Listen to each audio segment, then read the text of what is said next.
إخفاقك ذريعا يا كازارينا. أعلم ذلك. كنت أظنك أقوى من ذلك لأنك عضو من الرواد ال12. أنا واثق بأن أمل الحاكم سيخيب. يجب عليك أن توضحي للحاكم باروديوس سبب إخفاقك الذريع. أنا أدرك هذا الأمر جيدا يا جيل.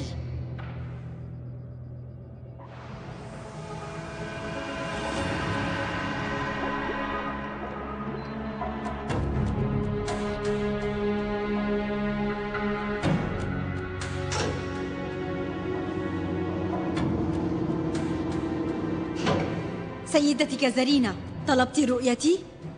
لا داعي لأن أخبرك أن أحداث اليوم كانت مخيبة. لقد منحتك فرصة لتعوضي عن إخفاقك ولكنك خذلتني، وقد حذرتك من قبل مما سيحدث إن لم تنجحي. إذن ألديك أي شيء تودين قوله لتدافعي به عن نفسك؟ أحسنت. أنت ذكية ولست متعجرفة كالبقية، لذلك سوف أقدم إليك هذه النصيحة القيمة.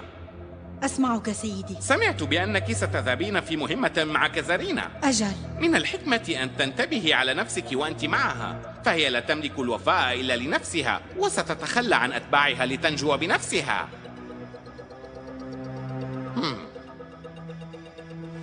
أجل سيدي، فهمت ما تعني.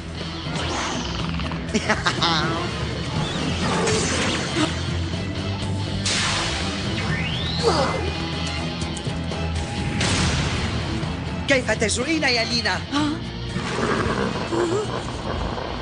هل تحاولين أن تتخلصي مني لكي تخفي الخطأ الذي ارتكبته؟ أنت جريئة حقا، ولكنك حمقاء في الوقت نفسه.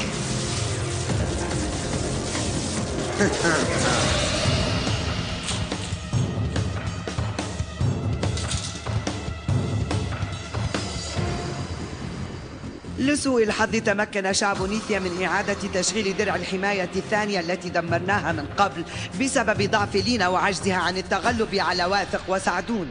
أنا نادمة حقا على خطأي في الوثوق بها، ولكنها نالت عقابا شديدا. لا بأس، ولكن لا تخذليني ثانية يا كازارينا. أمرك، لن أخذلك ثانية.